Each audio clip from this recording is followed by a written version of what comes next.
close your eyes now, dear dreamer, and let the weight of the world gently slide off your shoulders. Imagine you are cradled by twilight, where time breathes slower, and only the rustle of leaves, the soft hiss of a candle, and a distant chime of evening bells remain. Tonight, I invite you into a very old story, sewn with silk and silence, told not with a loud voice, but with slippers. This is the tale of S.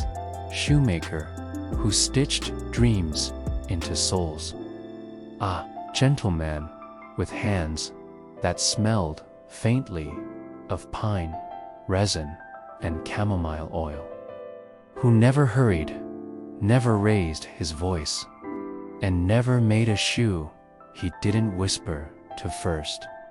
His shop was nestled on the edge of a quiet medieval town, cobbled in old stones and wrapped in curling ivy, just past the last bakery, where the smell of warm bread lingered into dusk, and before the apothecary, with jars of dried roses, sat Elber's workshop.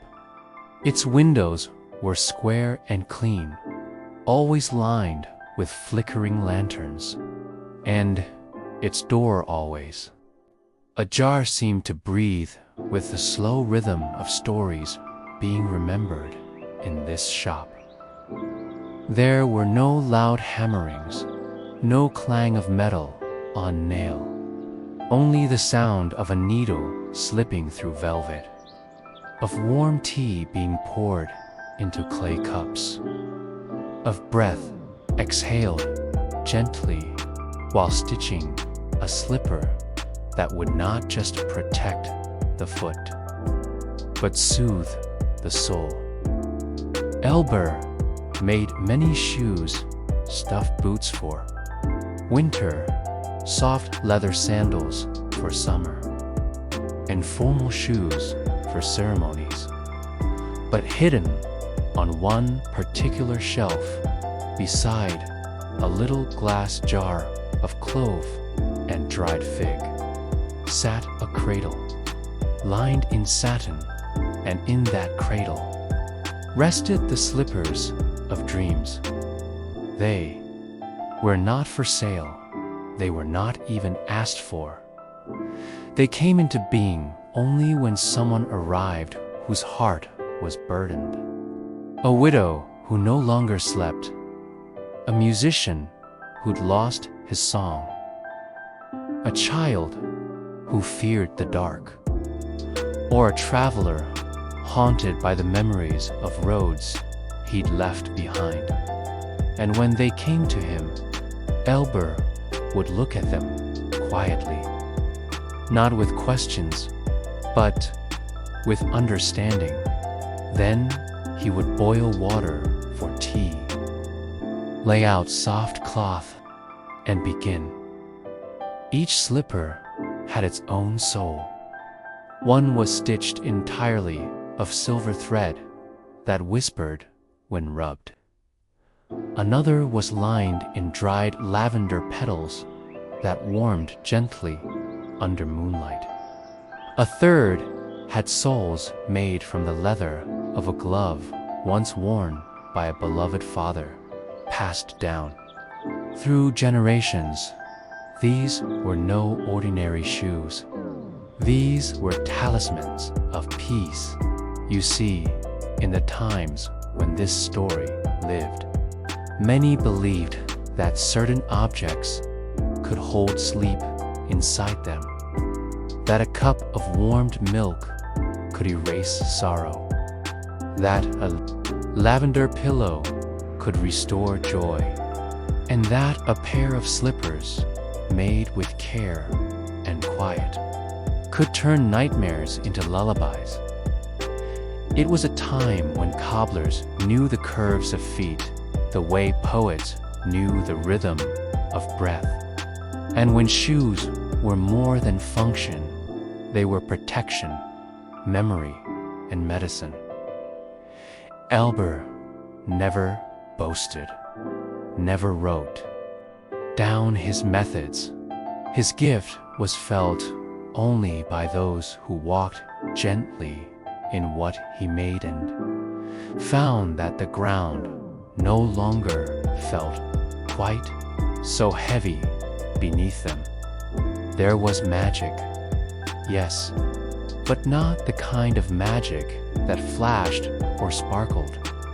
This was a softer magic, a quieter one, the kind that moves slowly, like steam from a teacup, like the final pages of a bedtime story.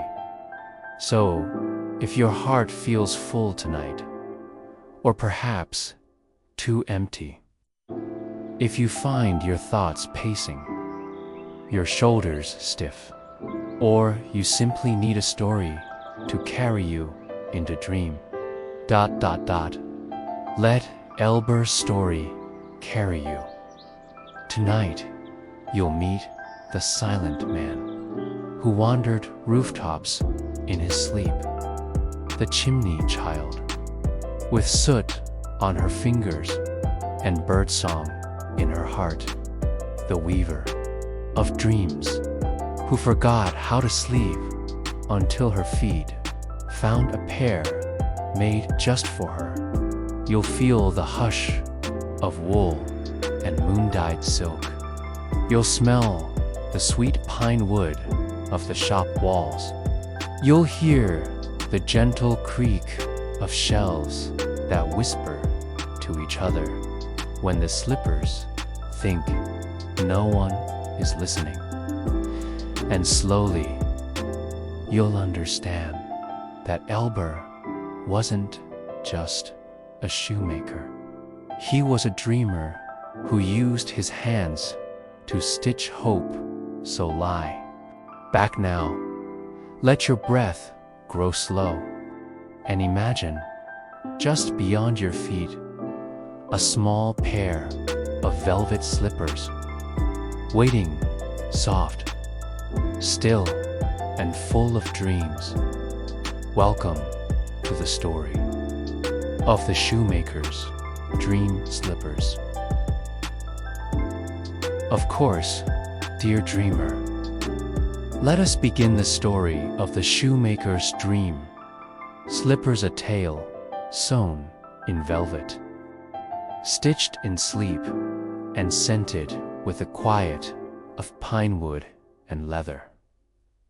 We'll now start with relax deeply and let your breath become as slow as a shoemaker's stitching hand. Stay still now. Let the hush take hold. And we begin. Soft, whispering tone with gentle pauses and imagery-laced descriptions. Take a slow breath in. Feel the weight of your body soften. Let the world behind your eyes blur like ink on warm parchment. And now, drift gently with me to a place not far, yet deeply hidden. A town of curved stone roofs and shuttered windows tucked into the side of a green hill. Here, the days pass with the scent of baked bread and wood smoke. And the nights hum like lullabies carried on wind through keyholes. In this town, there is a little shoemaker's shop. It sits at the edge of a cobbled lane where ivy brushes old wooden signs and sparrows sleep tucked beneath the eaves. Its windows are always clean, its door always unlocked, and inside lives a man named Elber, an old shoemaker with hands like creased parchment and a voice soft as worn felt, the shoemaker's dream. Slippers where velvet meets moonlight. Asterisk, Chapter 1. A stitch in Stillness. Elber's shop smelled of pinewood, lavender, and the faintest hint of beeswax. The floorboards creaked gently beneath bare feet, never in protest, but as if sighing with memory. The old shoemaker sat by the window, where the sunlight poured like melted butter across his workbench. Before him lay a slipper, half finished, its velvet the color of soft ash, its inner sole padded with dried rose petals, hidden between layers of lambskin. Elber worked slowly, deliberately. His fingers moved like dancers. Each stitch a breath, each knot a heartbeat. Shoes, he would say, remember where they've been, but some remember where they long to go.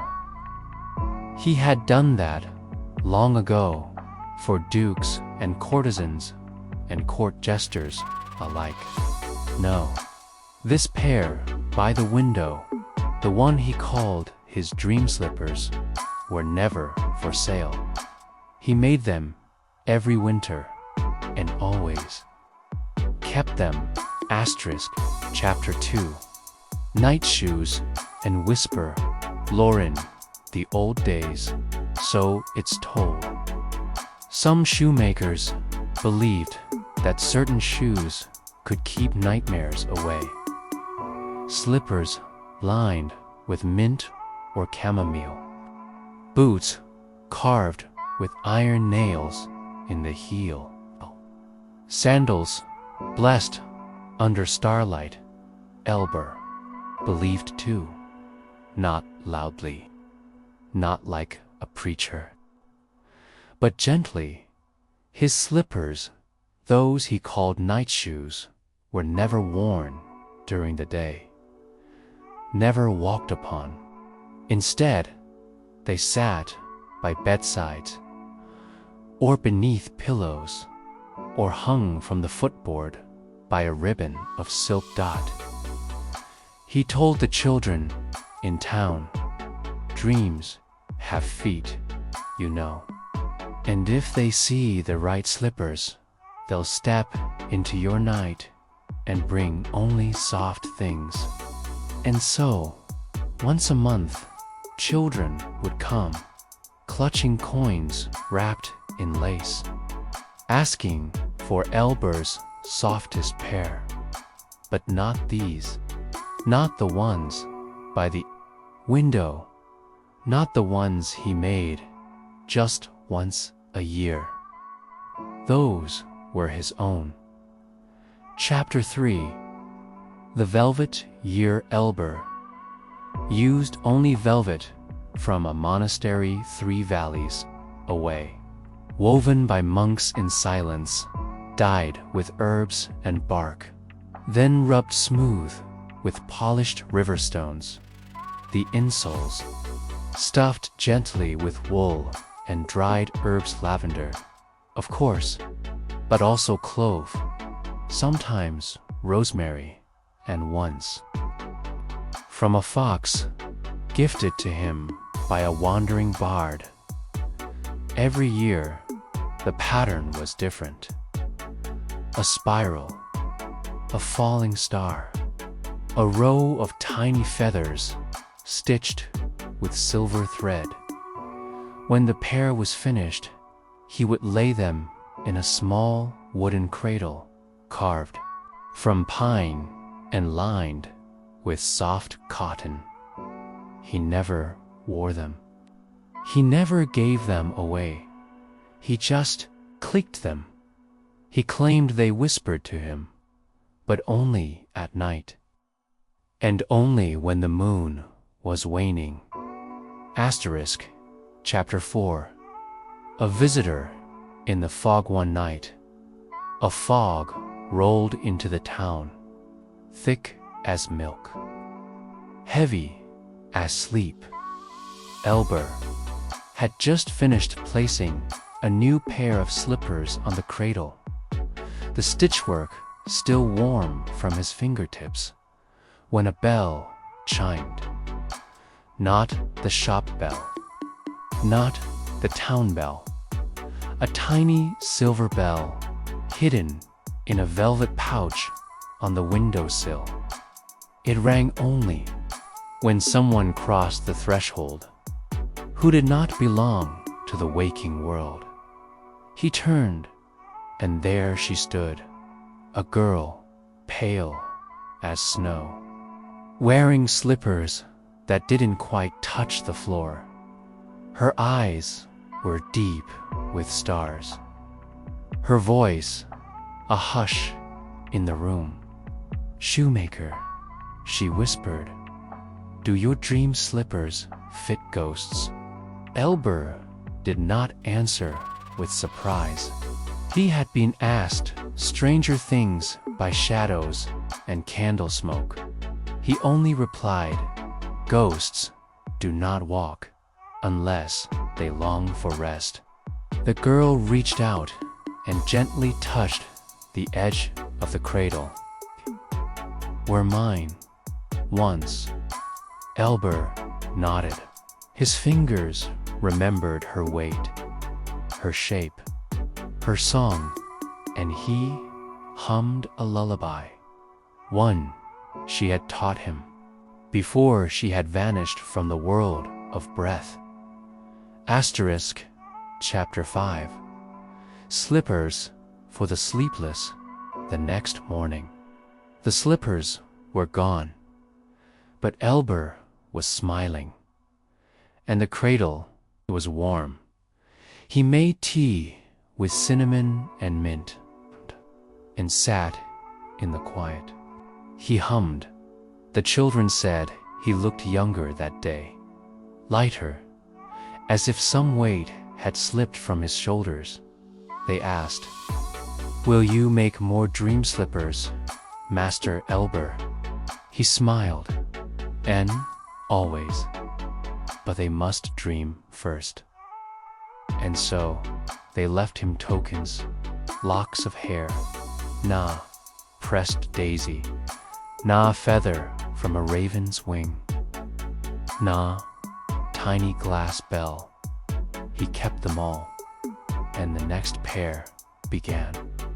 Sleep now. Let the smell of pine and old leather carry you deeper. The slippers are waiting. The dreams are near. The dream bell with a deeper quiet now, gentle soul. Let your body ease once again. The slippers are warmer tonight. The dreams just a breath away. Let us continue where quiet feet left soft trails. Chapter 6. The bell above the shoehorn high. Above Elber's workbench hung a bell. Not a bell for customers, but a bell for dreams. It had no clapper. It never rang by hand. But when a dream truly needed to be stitched, it would shiver once, just once. That morning, after the ghost girl came and left, it shimmered gently, like a sigh caught in silver. Elber closed his eyes, felt it echo in his ribs, and went to the cupboard where he kept the dream box. Within it, a spool of thread made from raven's breath, a curved bone needle, and a folded note, written by a hand not his own. He hadn't seen the note before. He didn't need to read it. he simply nodded. It was time for a new pair, one more delicate than any before. Chapter 7. The sleeper's request. The letter was written in ink made from starlight. It shimmered only under moonlight and vanished by day dot by the next dusk. Elber knew whose dream it carried, a child in the farthest cottage who had not spoken in weeks, who stared out the window and traced invisible shapes on the glass. Her mother said she dreams with her eyes open now, but she wakes crying. We don't know why. Elber nodded. She's waiting for a bridge between the dreaming and the waking, something her feet can trust. He invited the girl in. She said nothing, but her eyes scanned the room and landed softly on the cradle by the window. She placed a feather there and left. Elber began. Chapter 8. The slippers with feather soles. This pair would be lighter than wind, softer than snow atop leaves. He used wool from cloud-grazing sheep and stitched in a single line of silver down the seam.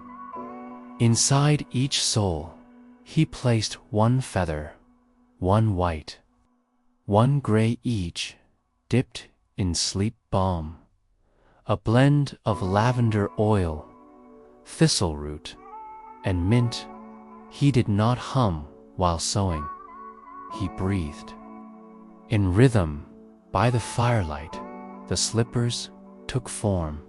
They held the scent of sunrise and the hush of snowfall. Chapter 9. The trial. Walkelber waited until midnight, then walked the slippers himself, frost the quiet floorboards. One step, then another dot. No sound, no creak dot, and when he turned, they had left no prints. Only warmth, only stillness.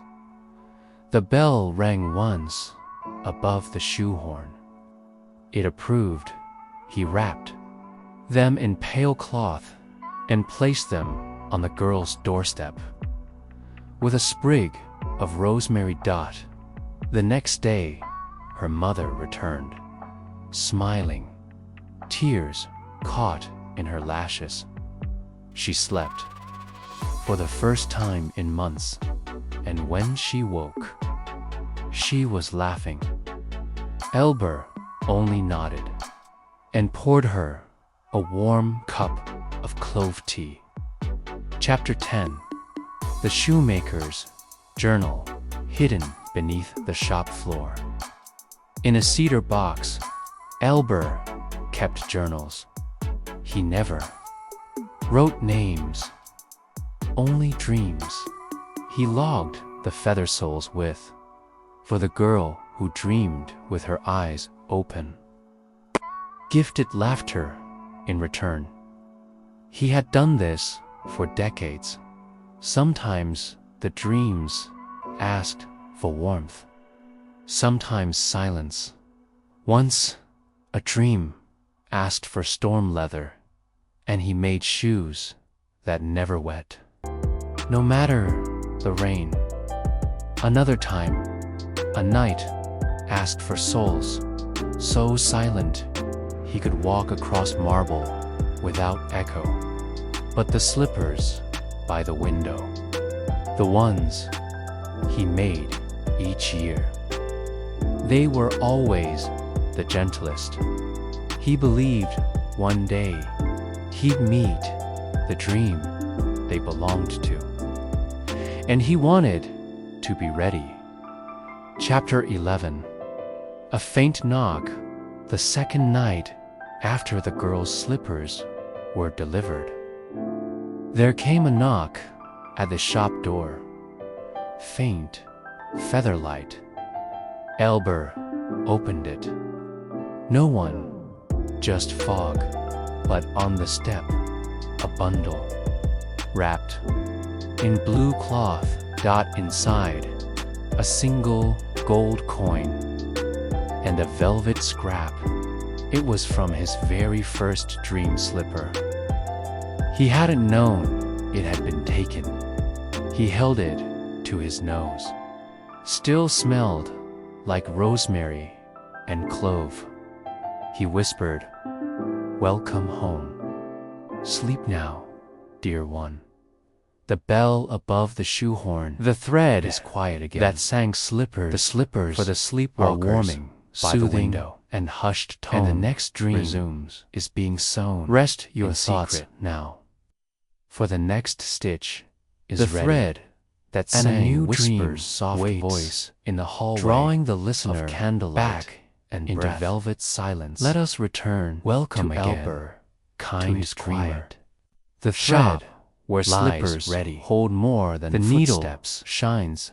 They cradle candlelight, the night itself, and the story chapter continues. Let us slip back through the door the of silent the cobblestone into the little customer where dreams came one morning are sewn. Wrapped in chapter 12, too long the singing for the season, threatened with a winter morning as pale where the frost as traced delicate curls. He didn't speak on every pane. Just Elber found the thread on the counter he had forgotten and placed a pouch in the lining lavender of an old apron. Elber nodded. Crimson thread, no name that shimmered, no measure, faintly in sunlight. The work he understood. Didn't remember this pair placing it was there. Not for waking hours. When he ran he chose cloth between his fingers woven of hush, it hummed and soft, padded low with crushed a vibration cotton. Like each a lullaby stitch was without a whisper. Words. Each Elba knew a dream dot. This thread and when the silent man for stitching returned, it was for singing. Touched chapter 13 and vanished a slipper into the fog. Song Elber there was a later musician learned in town. He was a sleepwalker, elderly lute player, one who wandered the rooftops, but who once played for kings. After but now the simply played for the birds. Never climbed. Every morning again he would sit beneath the town's oldest tree and smile and strum. Chapter 18. But lately the chimney child one slipper, his fingers once stiffened, had been made, and his chimney sweep's child were quiet. The girl visited him one morning beneath her brought nails, warm cinnamon bread, but stars, and asked in her softly, eyes, "Do your came dreams to Elber still sing with a feather?" Tamlin smiled, but the answer was in his eyes. But it flew Elber too far. Returned to his shop. Gave her not slipper stitched, but entirely slippers with a humming thread. One for her. Each loop one sang for softly her lost bird as he sewed, and one to hang over the fire. The shop itself seemed they were to sway with sky blue. Chapter 14 with silver thread. The gift meant to shimmer the like wings. Tree. When the pair was complete, she never coughed. Wrapped them and birds in wool perched by her window. Tucked a string each of dried cherries even into the bundle when the snows came, and left it beneath the lute tree. Chapter the next morning, 19. The red-hot stitch one not evening. Loud. Elber not perfect tried something but bold. With joy he heated a bird needle, joined hot, then and dipped another quickly, and Elber cooled from wax. His window. Then smiled stitched with it through steam a blend from his wool and moon-dyed silk. Chapter 15. The slippers a map made in the soul that night. Even he dreamt in the frost of a slipper he gave soul to an that old showed watchman's who'd stood guard on not roads, winter walls, but memories. So long he his awoke, bones forgot sketched summer quickly and pulled out the a rare piece of leather. He no longer dreamed etched faintly of battle with swirls. Only gardens, a traveler, and children once laughing. Given it Elber to him, smiled, claiming it was tanned by moonlight. Slippers warmed. Elber then had saved it for something. Chapter 20. But never knew what. The whispering shelf. Now he did. A shelf in Elber's single workshop pair had begun to whisper. Not for feet, but no for rest, louder than to be breath, placed under but a always pillow, when the moon to guide rose, dreams, slippers, and when he was finished, murmured he to did one not another. keep it in the cradle. Bold pairs He spoke placed it to new beneath his own They head. traded stories, And that night, souls he walked remembered again streets, with someone heels he hummed missed, lullabies, and he wept. And when Elber smiled. worked nearby, Chapter he listened 16 and smiled. The Shoemaker's no longer midnight tea designed album them. brewed. They came to special him tea as if that already week. one Complete. made of dried He blue petals simply and sweet root helped them arrive. He shared it only Sleep with now, those who gentle asked dreamer. about dreams. Let the slippers Not shoes carry you He softly. believed sipping it The made final the room steps quieter, will come soon. made people slower. The thread And when slow that sang enough, slippers one could hear for the sleepwalkers, what the slippers whispered. soothing and He hushed never tone. resumed. Rushed not with tea. Rest your thoughts Not now. with thread. For the next Not stitch with hearts is ready. and his slippers. And a new dream They waits always in waited the hallway of patient candlelight as and breath. Let us Sleep return now to Elber, soft listener, to his quiet. Let the humming Shop thread where weave slippers hold into more your than rest. footsteps. The next dream They cradle waits the night itself gently in the Chapter shadows of pine 17 and moon. The silent Pere, Strange customer came one morning, wrapped in a cloak, too long for the season, with eyes as pale as pearl.